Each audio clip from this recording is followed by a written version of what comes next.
Assim como em 2021, esse ano Interlagos era palco para uma corrida decisiva para o campeonato. Se o Lando Norris conseguisse um final de semana perfeito, ele tinha uma chance rara de alcançar o Verstappen no campeonato de pilotos. O Max estava se segurando no topo com muito talento e consistência, mesmo sem conseguir vencer. E dessa vez ele ia largar de trás do grid por conta da punição da troca de motor e uma bandeira vermelha que tirou ele no Q2. Dava pra sentir essa tensão no ar, especialmente o clima brasileiro que sempre traz essa imprevisibilidade, mas eu mesmo que tava lá no autódromo, quando a corrida ia começar, quando os treinos iam começar, você sentia todo o clima de tensão, tanto dos torcedores da McLaren quanto dos torcedores da Red Bull, em ver o que ia acontecer naquele momento. E o Norris fez uma volta maravilhosa na classificação, mostrando todo o potencial que ele tem como piloto e também todo o potencial do carro da McLaren. Então a expectativa ficou muito alta. Será que essa realmente ia ser a corrida que o Norris ia se aproximar do Verstappen e botar uma chance real de disputar esse título em Abu Dhabi? Só que Interlagos é Interlagos. Ele é um dos circuitos que parecem mais inofensivos, mais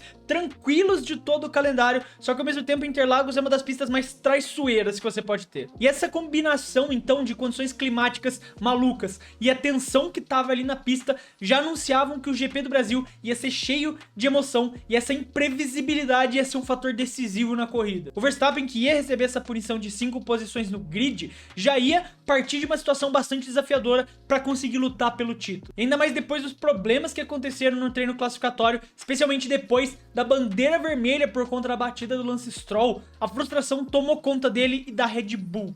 Eles deixaram claro com várias indiretas que achavam que a FIA estava contra o Verstappen, ajudando de uma forma artificial essa competitividade no campeonato, eliminando o Max, que vinha fazendo uma volta rápida no Q2 quando foi interrompido por conta da paralisação. A equipe então reclamou da decisão, questionando a administração dos incidentes e a inconsistência nas punições nas últimas provas. Só que de nada adiantou, isso não tinha como ser revertido. Isso que poderia ser algo negativo e atrapalhar o Verstappen, que tornaria a vida dele mais difícil no final de semana, na verdade, só serviu como um combustível para tornar ele mais feroz do que ele já é. Só que isso não foi tão simples quanto pareceria. A corrida teve muitos problemas. A começar que Norris, o Russell, o Tsunoda e o Lawson foram investigados logo no começo por uma movimentação ilegal antes do início da prova. Então, com esse clima tenso e a largada tumultuada, já parecia que o GP do Brasil começou com tudo para ser uma das corridas mais caóticas do ano. E esse clima de caos só aumentou ainda mais quando o Stroll teve aquele problema na volta de formação e acabou indo parar na brita, o que causou então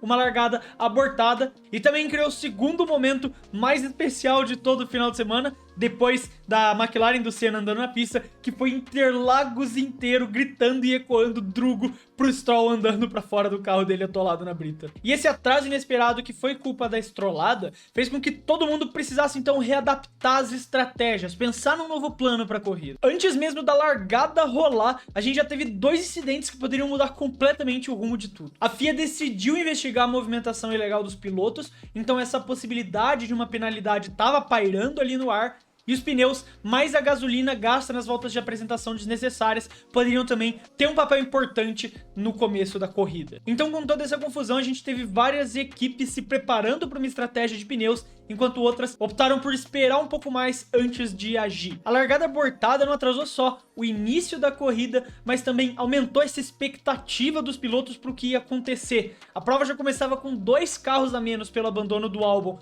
no treino classificatório e o do Stroll na volta de largada, mais o Sainz largando do pit lane, coisas que também eram positivas pro Max. Menos concorrência na largada. E quando a corrida finalmente começou, o clima de Interlagos começou a jogar o seu jogo e a chuva começou a apertar de novo. Vários pilotos decidiram então parar e trocar para intermediários novos, como foi o caso dos líderes da prova, o Norris e o Russell. Enquanto o Verstappen e as Alpines decidiram ficar na pista. E essa foi uma decisão bem arriscada, porque eles corriam um risco sério de que, se nada acontecesse, eles iam cair mais profundo no pelotão com os pilotos de pneus novos que estavam se aproximando. Mas no final eles leram muito bem o jogo e entenderam que naquelas condições e por como foi a classificação, alguém eventualmente ia bater e eles iam se dar bem nisso. Talvez estivessem até planejando um safety car, mas a bandeira vermelha foi o melhor cenário e o que salvou a corrida desses 3 carros. E cara, vamos tirar um minuto aqui do vídeo em homenagem aos mecânicos da Williams, porque o pessoal que sofreu nesse final de semana. O Albon e o Franco arrebentaram o carro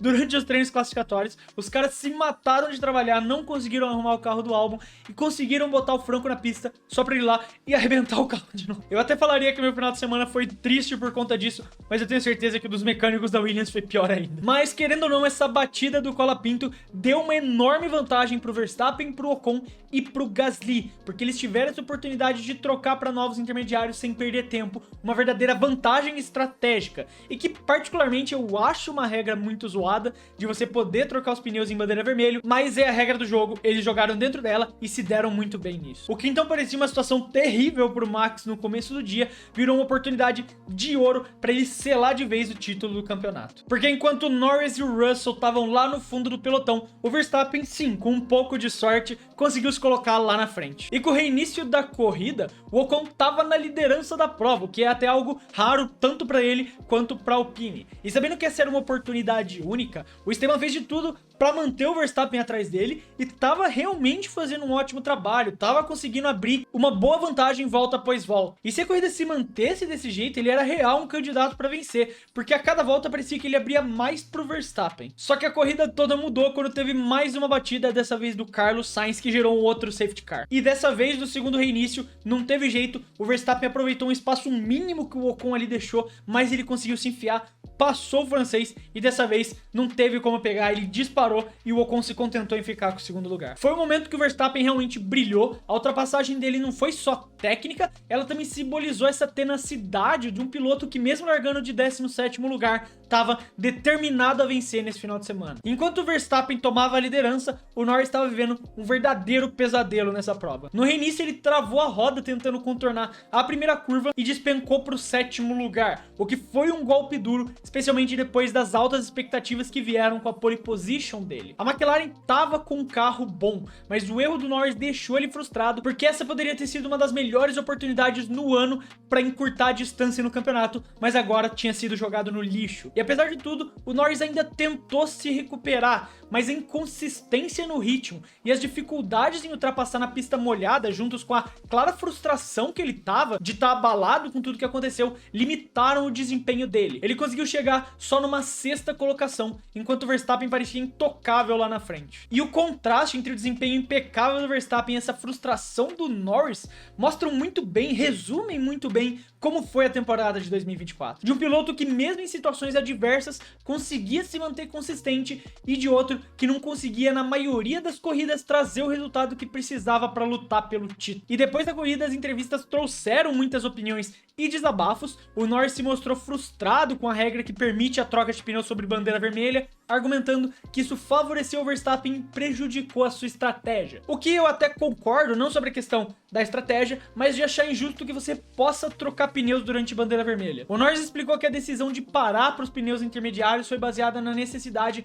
de segurança e nas previsões meteorológicas que a equipe fez. Só que a bandeira vermelha acabou tornando essa decisão irrelevante e dando uma vantagem injusta para o rival dele. E aí veio a frase principal: não é talento, é sorte. Essa frase é realmente um resumo de tudo pra mim. Claro que a sorte teve um papel importantíssimo nessa corrida, mas quando a gente olha pro que os dois fizeram na pista, o Max conseguiu ultrapassar metade do pelotão pra se colocar nessa posição que a sorte fazia diferença. Enquanto o Norris em nenhum momento dessa prova se mostrou forte ou consistente o suficiente pra conseguir passar alguém. Depois da bandeira vermelha ele poderia ter tentado escalar o pelotão pra pelo menos diminuir as perdas que ele teria pro Verstappen. Só que ao invés disso ele errou várias vezes e não conseguiu fazer nenhuma ultrapassagem, sempre dependendo de trocar posições com o Oscar para poder diminuir o prejuízo. E enquanto a performance do Verstappen recebeu elogio de todo mundo, com o Hamilton e o Alonso sendo os primeiros a cumprimentar e elogiar sua performance, e até o Leclerc indo e falando que o piloto fez a diferença ali, só uma pessoa não viu isso e foi o Norris. O fato é que o Norris tem essa personalidade de ser um mau perdedor,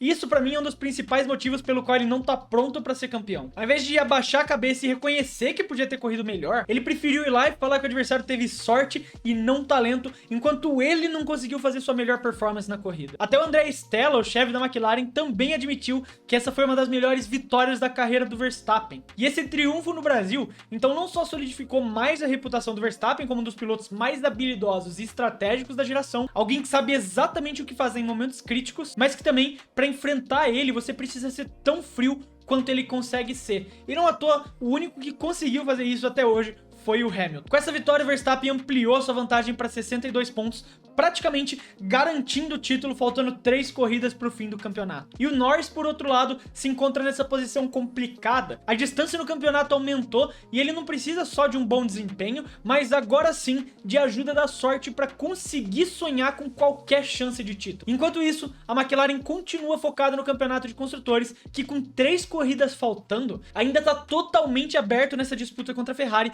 e podem também perder esse campeonato no final do ano. Mas aí tá, porque pra mim o campeonato acabou e o título é do Max Verstappen em 2024. Eu quero saber a sua opinião, então não esquece de deixar ela aí nos comentários. Se você gostou do vídeo e quiser ajudar o Clube F1, você pode fazer isso se inscrevendo no canal. E também você pode ajudar o clube se tornando membro, clicando aqui embaixo no botão Seja Membro, que tem alguns benefícios, como por exemplo esses vídeos longos, você recebe eles com antecedência. E também você tem prioridade nas respostas aqui nos comentários, além de, claro, o seu nome aparece aqui no final do vídeo como uma forma de agradecimento.